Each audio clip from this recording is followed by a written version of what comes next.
Thank you so much for your time and attention as I address the 3 leading causes of death in the United States. Today, I'm going to talk about unique challenges in women and people of color as it relates to obesity and obesity-related disease. All right, so unique challenges in women and people of color with obesity and obesity-related diseases. It's important for us to think about how prevalent this is as we talk about women, as we talk about persons of color, when we think about these disease processes, particularly obesity, which is by far the most prevalent chronic disease here in the U.S. and around the world. I am an advisor to Novo Nordisk. Nothing that I say during this presentation will be within conflict with this particular relationship, so we'll move past that. So we have 3 primary objectives for today's lecture. We're going to define obesity and how it links to obesity-related diseases, which are common in women and racial and ethnic minority populations here in the United States. We'll explore differences in weight status in women and racial and ethnic minority and majority groups. And then finally, we'll understand how obesity affects our quality of life and how this can affect our ability to be active. Yes, I was doing some lovely CrossFit-like class when I fractured this middle finger. I didn't want you to think I was flicking you guys off up here with my thing, so we'll put that back on at the end of this, all right? So we're going to focus on obesity in adults. That's the focus of this presentation. I do want us to look at how obesity is defined by the World Health Organization, and we use this criteria looking at body mass index to define weight status. A person is considered to be underweight if they have a BMI that's less than 18.5, of normal weight status if their BMI is 18.5 to 24.9, and then we cross into the threshold of persons that have overweight with a BMI of 25 to 29.9. We get into classes of obesity, and we should never use the term obese. People have the disease of obesity. We want to use people first language and recognize this is a disease entity and not something that we label people as having.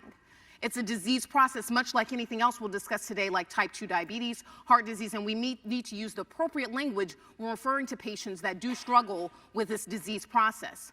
So a person has mild obesity or class 1 obesity when their BMI is 30 to 34.9, moderate obesity or class 2 obesity when their BMI is 35 to 39.9, and then a person has severe obesity when their BMI is greater than or equal to 40. And this is based upon World Health Organization definitions. Now I want us to look at the trends in obesity amongst adults and children, and this is based upon NHANES data, that's the National Health and Nutrition Examination Survey, so actual data from doctors' visits taken from 2 to 19 for children and then for adults. What I want you to see is that if you look at this top line, you can see that there has been a gradual titration up in obesity rate for adults, so that we're about at 40% of the entire U.S. adult population that has this disease of obesity. No other disease process is that prevalent or prominent. We'll talk about that a little bit later. About 18.5% of children, that's 2015-2016 data. Keep in mind, we all know that we're going into 2020, but this is the most recent data that's available. You can see just how prevalent this disease process is. Now, I want us to take a pause and look at the BRFSS, and some of this is included in that lovely booklet that was prepared for this lovely caucus, so you can see some of these taken from my slides. And this is looking at BRFSS data. That's the Behavioral Risk Factor Surveillance System. And the reason why it's important that I tell you that is that this is self-report data. So you can imagine that when you self-report your height and weight, you might want to give yourself a few pounds off, all right? So this might not quite be as accurate as our NHANES data, but this is how the maps are constructed by the CDC. And I want you to take a look at your state, wherever you're from. You can see DC up there as on the right side at the top. We also have Hawaii, Guam, and Puerto Rico at the bottom. And as this map changes, so we go from a green to a yellow, orange into crimsoning, that's crimsoning of the map, and the crimsoning is bad. You'll see levels that are greater than or equal to 35% for obesity rates. So this is 2011, and let's just look at what happens. Let's look at an animation of what happens from 2011 to 2017.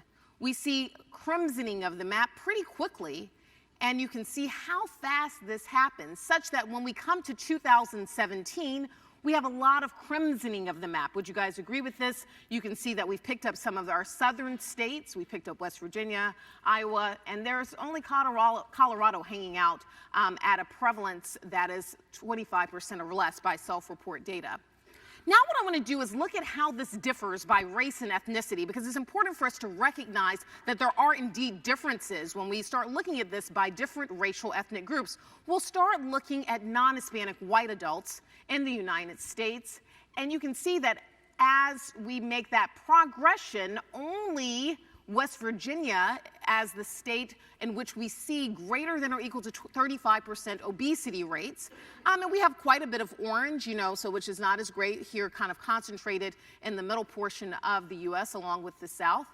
And so that's important. I want you to keep that in your mind because we're going to look at two different racial ethnic groups beyond this group. So this is non-Hispanic white adults here in the U.S. Now let's look at Hispanic adults and let's look at the difference in that map. And so what you can see here is at the conclusion of this map, you can see a lot more of these crimson states. Would you guys agree with that? I think that we can see that this indeed differs from the previous map where we were looking at non-Hispanic white adults and the prevalence of obesity amongst that population. But perhaps what's most bewildering, what drew me to this work in obesity medicine, is this next set of maps. As a non-Hispanic black adult here in the United States, what we can see is that if we look at the map, we have an almost entirely crimson map. I don't think we live in South Dakota, so you guys can see that. I just don't think we live there. Unless you tell me, you get a black person to call me this in South Dakota and we can talk about that. But what you can see here is that this is crimsoning of the map. We even have rates that are quite high out here in Alaska. So I guess we live there, that's puzzling. But this is important for us to recognize. It's important for us to see the differences and think about how that might lead to differences in disease processes. Now, this particular map is a little bit different. This is looking at women. So what I was tasked to do was look at women, racial and ethnic minorities, look at obesity, heart disease, type 2 diabetes. And what you can see here is the darker the blue, the higher the obesity rate amongst women in the United States. What you can see here is that here again, concentrated mostly in the Southeast, we have rates of obesity that are greater than 32% by self-report. The lighter the states, the better the status of weight within a certain particular state. Now, the reason why obesity is so compelling to me is that obesity is the only disease process that if you treat it, we can have a downstream impact on many other obesity-related diseases. And so what you can see here, looking at just a few of the diseases that are associated with obesity, everything from migraine headaches to pseudotumor cerebri, or what we call idiopathic intracranial hypertension. You can see problems with high cholesterol.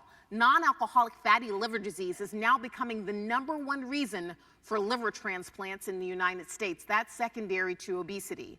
Metabolic syndrome, type 2 diabetes, degenerative joint disease, where the movement is life Caucus, so this is very pertinent. Depression, obstructive sleep apnea, asthma, GERD or reflux, urinary incontinence, PCOS or polycystic ovarian syndrome, and then of course cardiovascular disease. So these are just a few of the diseases that are prevalent. And so let's transition into talking about this interrelationship of obesity with heart disease. This is looking at women ages 35 plus by county here in the United States, and let's look at the age-adjusted rates of heart disease. And what you can see is here again, coming into this kind of southeastern region, you see a higher prevalence of heart disease in the same states, in the same areas that we saw those high prevalence of obesity. And what we do know is heart disease is the leading cause of death for women in the United States. About 1 in 16 women have heart disease, so 6.2%, which we can say is much less than our about 40% for obesity. You can see that the rates for black women are indeed higher than other groups, but that all groups do have some impact in terms of this disease process. When we look at the risk factors for heart disease amongst black women and Latinas, what we can see is that when we're looking at overweight and obesity, it's important for us to recognize that almost 80% of both the Latina and black woman population here in the United States has overweight and obesity. 80%, yes. I want you guys to fill that because this is the disease we aren't treating, right? Diabetes, 11% of black women, 15% of Latinas, 53% of black women with hypertension, 30% of Latinas.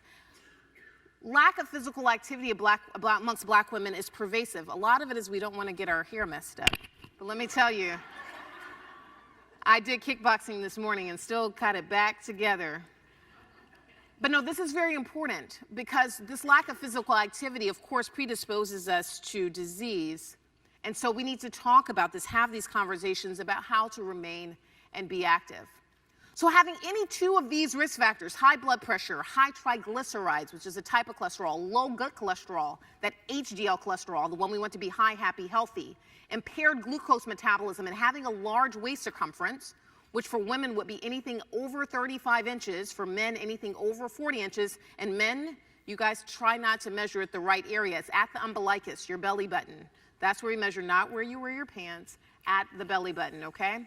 So that's important. But what they found in this particular study is that these two risk factors, this increased the risk of heart attack and stroke in black women by 117%, but this was not found in white women with obesity.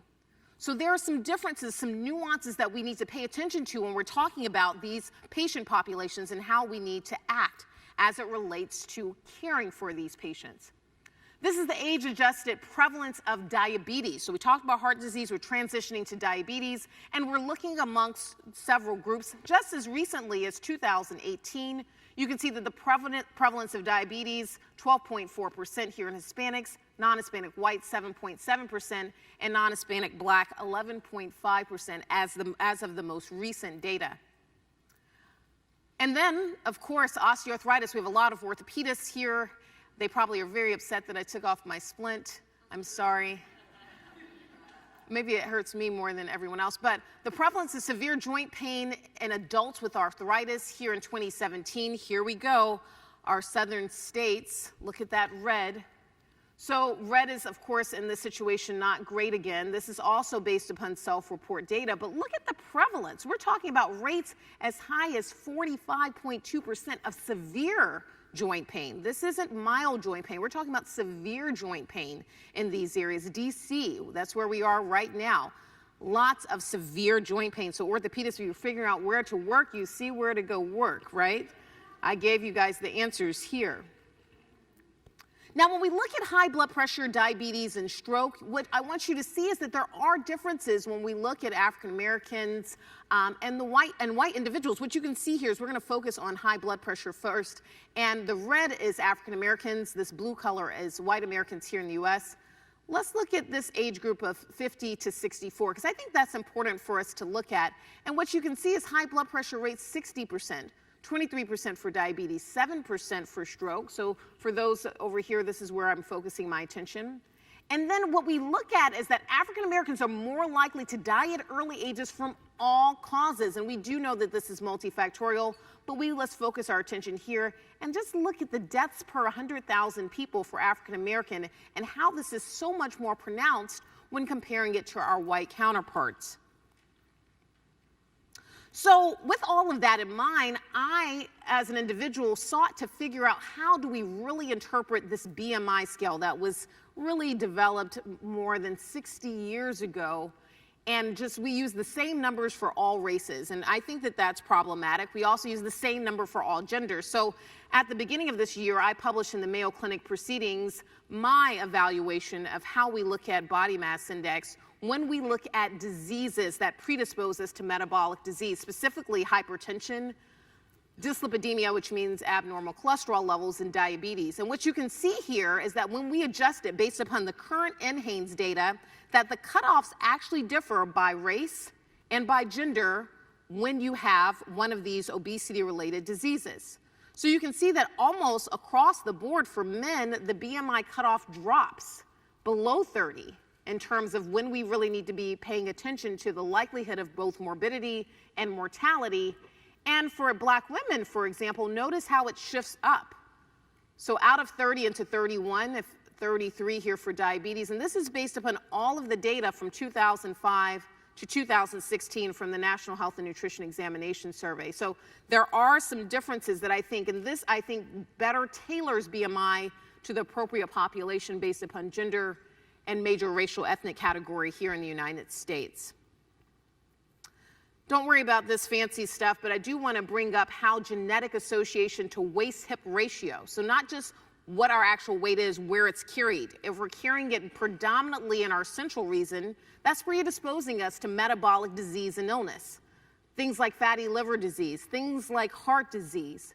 And what we do know is that if you have a genetic association to having a higher waist-hip ratio, that predisposes you to a higher likelihood of both type 2 diabetes and heart disease. Now you might be like, okay, what is she talking about with this genetics piece? What we do know about obesity and what we do know about weight status is that it is more heritable than height. I want you guys to think about that. Weight is more heritable than height. So let's say we had two parents. One is a guy that's 6'8", a woman that's 6'0". We presume that they would likely not have a child that's 4'11". I mean, it could happen, but probably not, right? Because the parents are tall. What we do know about obesity is that the heritability of obesity is between 70 to 80%.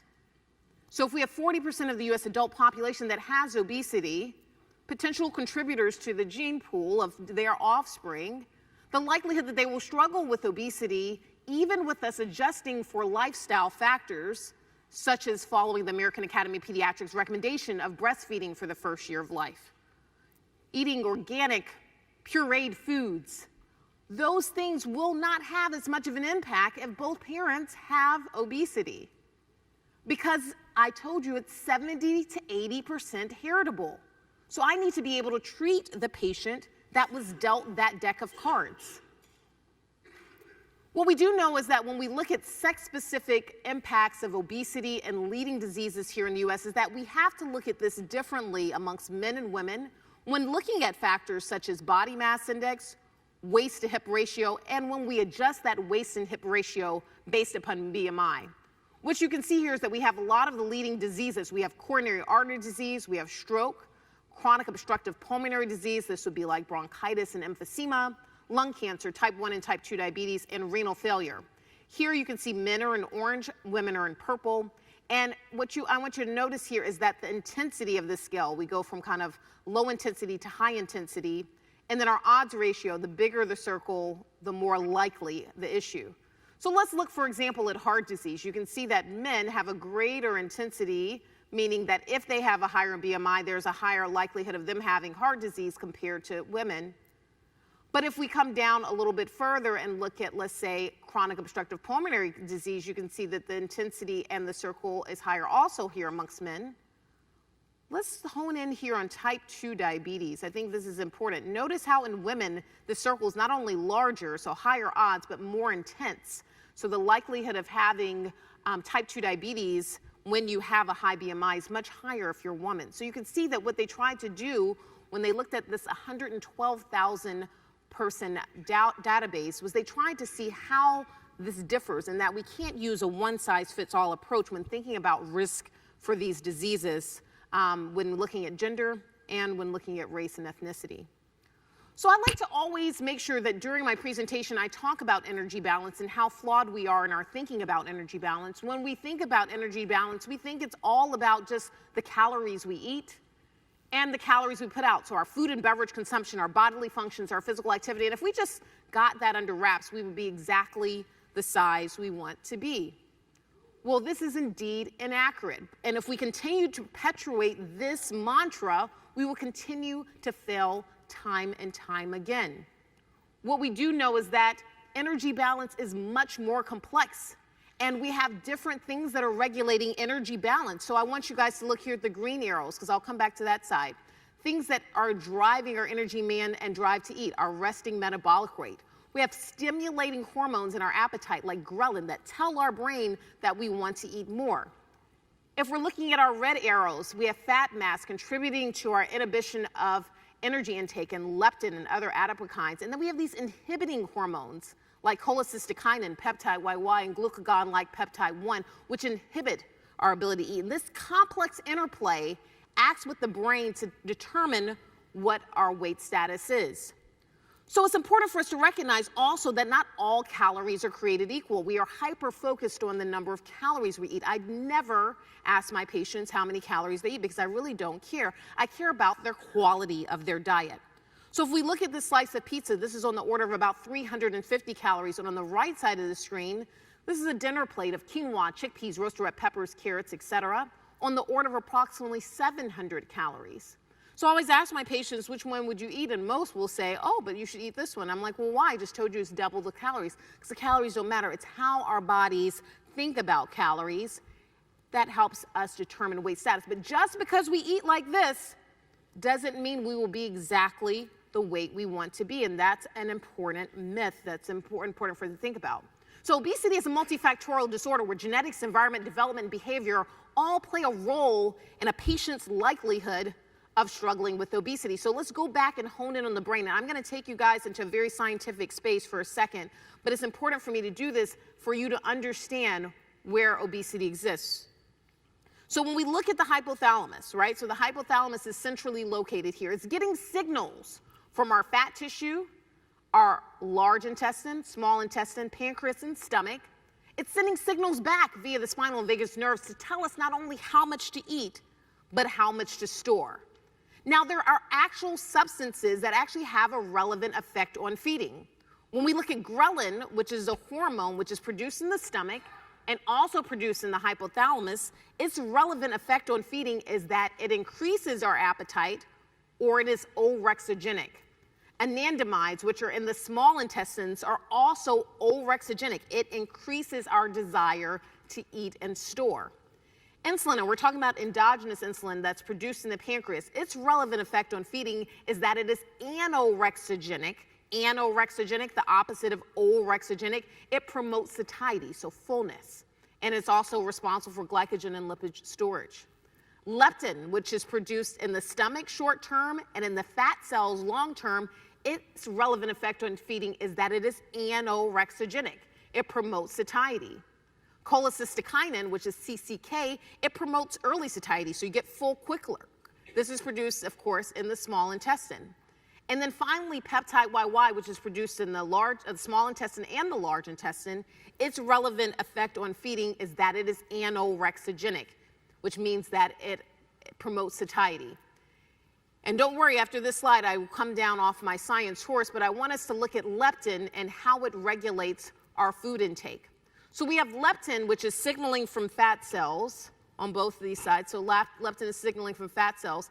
And if it travels down this pathway of the brain, this pathway here, it gets one neuron. It's called the POMC neuron. It's the pro-opiomelanocortin neuron. And when this neuron fires in the brain, people develop high levels of BDNF, which is brain-derived neurotropic factor. And people that travel down this pathway in the brain get an anorexigenic signal.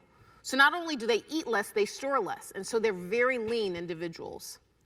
People like my patients, as I care for patients that have overweight and obesity, travel down an alternate pathway where a different neuron fires. It's called the AGRP neuron or the Guideines-related peptide neuron.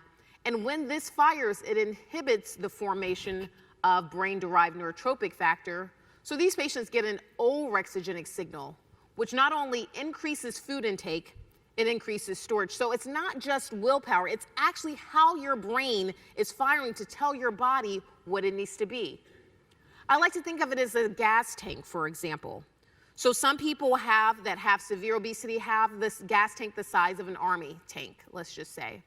And whatever they do to try to lose weight, their body is going to compensate and maintain them at that 350 pounds. And so if you're looking at their weight graph for the last 20 years, which I often do with my patients, you see that they're down a 5, up 5, maybe 7, then down. They defend that set point. There are people that are very lean that defend a smaller set point. So a lot of guys that want to bulk up and they want to get to be big, but they're little guys. They have the gas tank the size of a Prius. All right? So they want to be, not necessarily maybe an army tank, but maybe they want to be, like a, SUV or something. But their bodies are not really set to defend that, right? And so their bodies defend a certain set point. The brain is regulating that weight very fine-toothly. So if we remember like The Biggest Loser show that used to come on for you guys, remember that, There's a large study that was done by Kevin Hall and his group, and what they found was that 97% of those patients regained all of their weight because what happens is the brain won. The resting metabolic rate for those people or those contestants going into the show was on the order of about 3,500 calories, meaning if they ate anything less than that, they would lose weight. But after the show, it dropped to 800 calories, which meant if they ate 801 calories, what does their body do? It gains weight, and they get back to where they want to be. But not all hope is not lost, but I just wanted to explain that. So we're back down, don't worry. No more of the science slides, I promise. The brain is getting signals about our diet quality. I want lean protein, whole grains, fruits, and vegetables to be predominant. Physical activity is indeed prominent, not to fracture your finger, but what we do need to know is that physical activity on average does not lead to significant weight loss. It leads to weight maintenance. So you join the gym, when you join it January 1st, like everyone does, because that's when the specials come, you don't join it to lose weight, you join it to maintain your weight. They're selling the wrong message, and that's important. We often, as doctors, also sell the wrong message. Sleep quality and duration is very important. Not only the quality and duration, but when we sleep. We'll come to that in a second. Medications that we prescribe for patients can cause significant amounts of weight gain. If you heard me last year, I did always talk about these drugs, everything from lithium, Depakote, Tegretol, Celexa, Cymbalta, Effexor, Prozac, Ambien, Trazodone, Lunesta, gabapentin, glyburide, glipizide, glimepiride, long-term insulin, long-term prednisone, IVF medications. If this medicine thing doesn't work out, I'll just be an auctioneer. It'll be fine. Circadian rhythm disturbances. If we're sleeping during the daytime, so for us that are night shift workers in the room, just that switch affects how our brain sees weight. The hypothalamus and its signals interfere with the suprachiasmatic nucleus, which then defends a higher set point for weight on average. And then thermogenesis, which is just how much our body burns at rest and with activity. And those things play significant roles in how the body sees weight. Now, don't worry, I'm not going to make you memorize this slide, and I don't think that you're going to see it very well, but this is partly put up in this way to show you the complexity of obesity. I told you how it wasn't just about calories in and calories out at the beginning because I wanted to show you this slide. What we do know is that there are multiple contributors to obesity. What you can see here on the left side is that there are factors that are inside of an individual that might affect one's weight. There are factors that are outside of the body that might affect weight. And what you can see here, the thing is that there's these things at the top, they increase one's intake, like how much you eat or how much you take in. These things here at the bottom, they decrease how much you're able to burn. And then finally here in the middle, it affects both our intake and expenditure, or we haven't yet figured it out. Now, these colors actually mean something. These are contributors, influencers to obesity. We'll just pull out a few. There's probably over 100 things in that particular diagram, but we're going to look at the contributors and influencers, which were the colors that you saw previously. There are biological or medical reasons why someone may struggle with weight: food and beverage, behavior, environment, maternal and developmental, social, psychological, economic, environmental pressures, and physical activity. All of these are those contributors and influencers to obesity. Now let's talk about those things that are inside of the person. Those would have been those things on that left kind of column that we saw 2 slides before. Things that might increase one's intake or hyperreactivity to environmental food cues. So maybe you walk past a pizza shop and you're like, ooh, that feels great. And then another person walks by and they really don't even notice that they passed a pizza shop. Delayed satiety, meaning you get full, it takes a long time to feel full. Disordered eating. Decreased expenditure, the gut microbiota. So what we do know is that if we look at the gut of lean individuals versus those that have obesity, is that the types of bacteria in the gut do indeed differ. So much so that studies are being done by my colleagues like Elaine Yu at Mass General, where she's taken the gut microbiota out of lean individuals and placing it in patients that have obesity, and we're seeing weight shifts with no modifications in diet or exercise. Gut microbiota can be influenced early in life by early prescription of antibiotics. Sometimes children are being prescribed antibiotics pretty consistently for things like ear infections. And that can change the gut microbiota to have a higher likelihood of having obesity, for example. Thermogenesis, we talked about. Physical disabilities, I have one, although I still did kickboxing, that can decrease your expenditure. Increased intake, genetic and epigenetic factors, age-related changes, which are extremely important as we think about women. There are 3 times in a woman's life when we see significant weight shifts. They are as follows. When she gets her menstrual cycle, so the onset of menses, Number 2, when she decides or if she decides to have children. Number 3, when her body decides to go through menopause, because it's not within our control. Those are the 3 times in women's lives when we have hormonal shifts that lead to changes in weight status. And the number 1 person that will seek me in obesity medicine is a woman who's going through menopause, as she notices a change in her fat from a gynoid distribution of fat in her hip, buttock, and thigh region to a central or android distribution of fat, which is very unwelcome to her. Mood disturbances, i.e. depression and anxiety. I heard some yes, I know. I can't stop menopause from happening, so it just happens.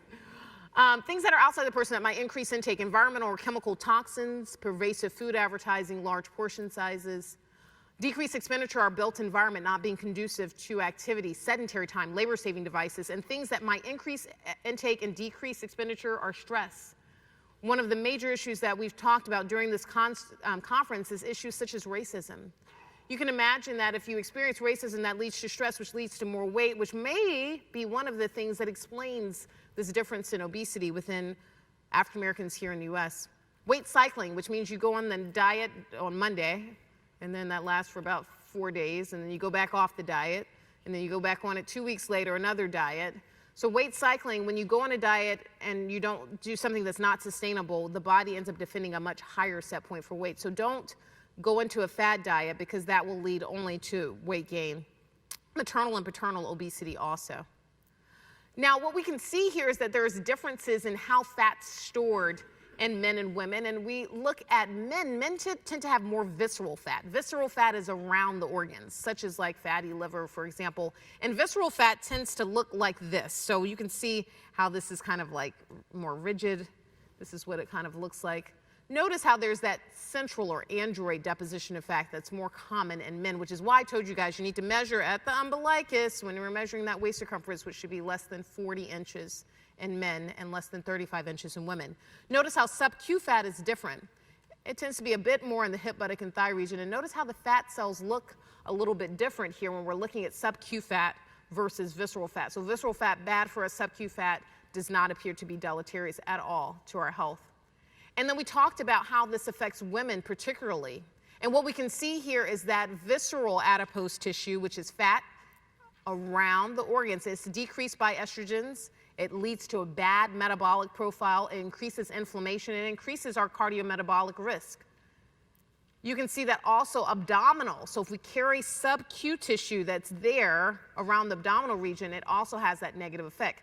This fat that carried around our hips and thighs is actually positive for us. You can see it improves our metabolic profile. It decreases inflammation, improves our cardiometabolic risk profile. So it's okay if you carry it here, just not here, right? So we don't want it there. Now, this is just, we don't have to go into the nuances of this, but what I do want to show you is that there are differences in where fat is carried when we compare African Americans to white individuals here in the US, both under the age of 45 and over the age of 45. And what we can see from these diagrams, which don't always project as well as I would like, is that if you're a white individual, you have a much higher likelihood of having higher levels of visceral adipose tissue, that fat that we don't like. Whereas what you can see here is that if we're looking at African Americans, there's a much higher likelihood in these groups of having subcutaneous adipose tissue. That's the tissue that I said is not as deleterious. So you can see that there's differences that exist across the age range, but that there are differences that are germane, particularly by race and by gender. There was a large study that came out in Obesity, which is one of the medical journals, in 2012, and it looked at 126 healthy premenopausal women that had overweight. They didn't have obesity, they had overweight. So they put them on a weight loss intervention, which was diet and exercise, until their BMI got below 25. And what they did was they measured their fat, they looked at CT scans, body compositions, DEXAs, and also they measured these inflammatory markers. And what they found was that all markers of inflammation decreased following weight loss for non-Hispanic white women, but only IL-6 and CRP decreased following weight loss in African American women. So even our response to weight loss differs when we look at African American versus non-Hispanic whites. There was another study that came out in Endocrine in 2013, and it looked at this substance called adiponectin. I didn't talk about adiponectin, but it is beneficial. And also looked at leptin. And what you can see here is that when they went from overweight to post-weight loss, that while there was an increase, remember I told you it was beneficial, I apologize. Let me go back. While it was beneficial, that if you're comparing African Americans to European Americans, that there was a difference. So the increase happened, but that African American women remained at a lower level. So you can see that here. Leptin, which I told you we want to have improve, also improved in these individuals, both groups, but it improved differentially in African American women versus European American women in this study that was done there. And when we look at this BDNF, if you guys remember that complex diagram that I showed you, BDNF stood for brain-derived neurotropic factor. In this particular study, they looked at 35,000 individuals with a significant racial and ethnic diversity, particularly in this study.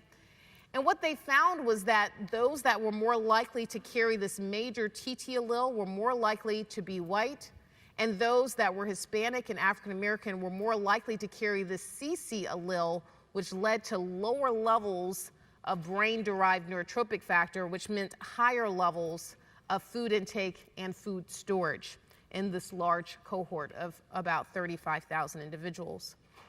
The only genome-wide association study to look at how this might affect us as African Americans and compare us to our African counterparts in Ghana, Nigeria, and Kenya was this large study that happened out of the NIH, where they looked at this SEMA4D marker, and they found that if you had this marker that was only found in African Americans and only found in persons that were from those three countries I just named, but not found at all in white and or Asian Americans, that you had a higher likelihood of having a high BMI, almost a 5-point difference if you carried this allele that was not found at all in our non-Hispanic white and Asian American colleagues.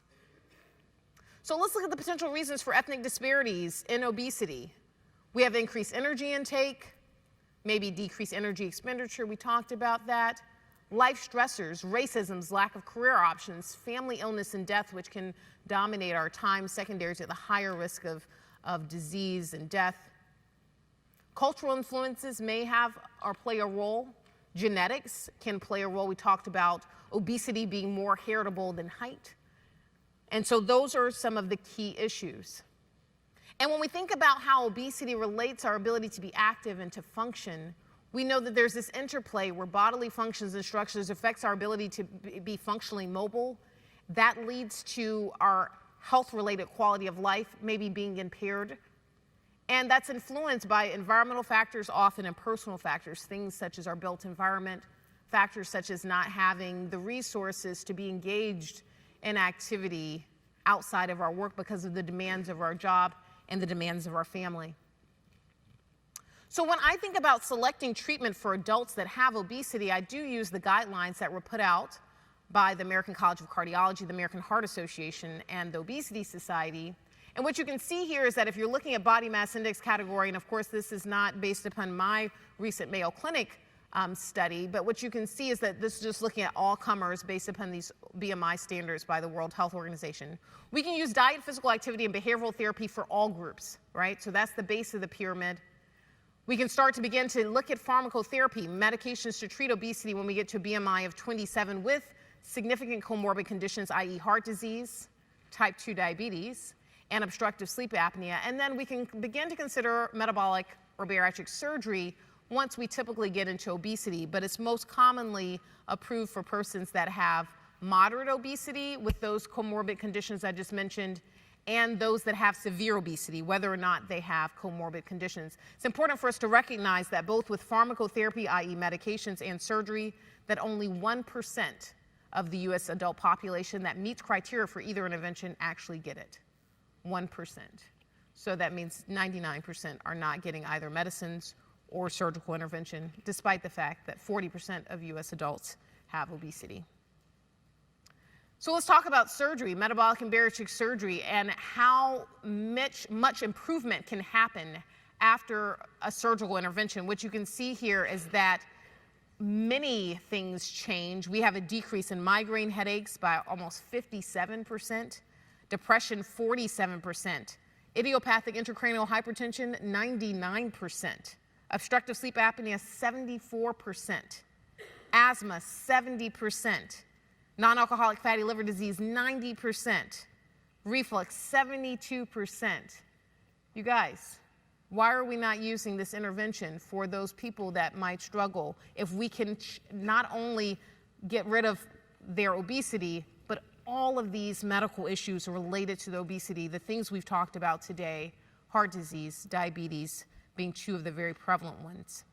Quality of life is improved in about 95% of patients, and mortality is reduced by 89% in a 5-year period. So let's look at a few cases, and then I will turn it over. I promised Dr. Harwell, where is she now? Oh, there she is. I promised her that I would be on time, and she didn't believe I could do it, but I told her she had no idea what she was up against. So here I am, concluding with these cases. We have a 27-year-old woman, African-American woman, who came in with a past medical history of anxiety and depression, hyperinsulinism, hypertension, asthma. Her diet consisted of the following: oatmeal, a weight-controlled oatmeal she eats in the morning. She eats chicken and sausage, and then she eats chicken and sausage with vegetables for dinner. She does quite a bit at the gym. You can see she goes Tuesdays and Thursdays, she does elliptical, she does some treadmill, quite a bit. She sleeps, she does 6 to 7 hours of sleep. She just feels well rested. Her stress is moderate, but however, I do take care of her entire family. She has a strong family history of obesity, a mother, 2 aunts, first cousin who all underwent a room-wide gastric bypass. They are all my patients. And so I was really concerned about this particular patient because her mom, who's one of these people that has severe obesity, had a room-wide gastric bypass and had a minimal response to surgery. She only lost about 10% of her weight. She weighed about, let's say, about 350 pounds going into the surgery. So I was really concerned about her daughter's response to the following. So she came in with a BMI of 54. So remember, anything over 40 is considered severe obesity. You can see the data that I have on her. You can see weight in pounds on this axis, body mass index on this axis, right? And then we have time. So weight, BMI. And what you can see is with the therapy that we chose for her, she was able to get down to a BMI of 30, which means she still has obesity, but just mild obesity. And if we're looking at an African-American woman, according to my standards, we actually might be able to pull her out of that definition. She lost 80% of her excess body weight, which is everything above the blue line, everything in excess of a BMI of 25, and 42% of her total body weight. Remember, her mom lost about 10%. And this was with a vertical sleeve hysterectomy, the #1 surgery performed in the United States at this time. Approximately 75% of all cases of terms of surgical choice right now is a sleeve hysterectomy, both in the pediatric and adult population. So she had a favorable response, which is great. I have a 35-year-old Black Hispanic woman, migraine headache, sciatica, GERD, vitamin D deficiency, iron deficiency, anemia. This is what she has for breakfast. She has some coffee and some wheatgrass and some apple cider vinegar. She likes this wheatgrass a lot. She does 2 pieces of sugar-free turkey bacon, 1/4 of an avocado. You can see she does a few snacks there, and then for dinner, you can see that's where she does most of her eating. She does exercise, she walks, she works as a door woman, so it's instead of a doorman at a luxury residence in Boston. So she's standing, moving a lot. She does do Zumba most days of the week, so she does Zumba. I want you to see her graph here. And so what we can see is that she came into me with a BMI of 50, and she was able to get down to a BMI of 32. But notice that she has some regain after a room-wide gastric bypass, which you can see she got around 2010. This is most recent data. She did pretty good, right? She lost 70% of her excess body weight and 40% of her total body weight. And you can see that this is her data now. In 2019, she's down to 32. So a lot of times what patients need post-surgery, especially if they've had severe obesity, is they need multiple modalities of treatment. You can see she's active, she's doing all of those things very well, but I needed to add pharmacotherapy and really get her to focus in on her behavioral intervention to really get her back to where she was initially post-op. So I've written the most of anyone in the world on the use of pharmacotherapy as an adjunct or add-on to metabolic and bariatric surgery. A lot of my studies have been duplicated by my colleagues at the Mayo Clinic and Cleveland Clinic, supporting this as a potential need or intervention for those that struggle with excess weight. I have a 66-year-old African-American woman. She has a history of breast cancer, type 2 diabetes, hypertension, osteoarthritis, GERD, all of the things we talked about earlier. She does exercise 4 days a week. She does 2 days of cardio, 1 day of strength, 1 day of Pilates. Her sleep, we could say that she's not award-winning in that category, 3 to 6 hours per night. She's an academic physician in the Boston area. This is her weight graph. You can see data from 2003 until 2019. Notice how she continued to titrate up, but was, for the most part, defending her set point. She came up into me at a BMI of 38.6.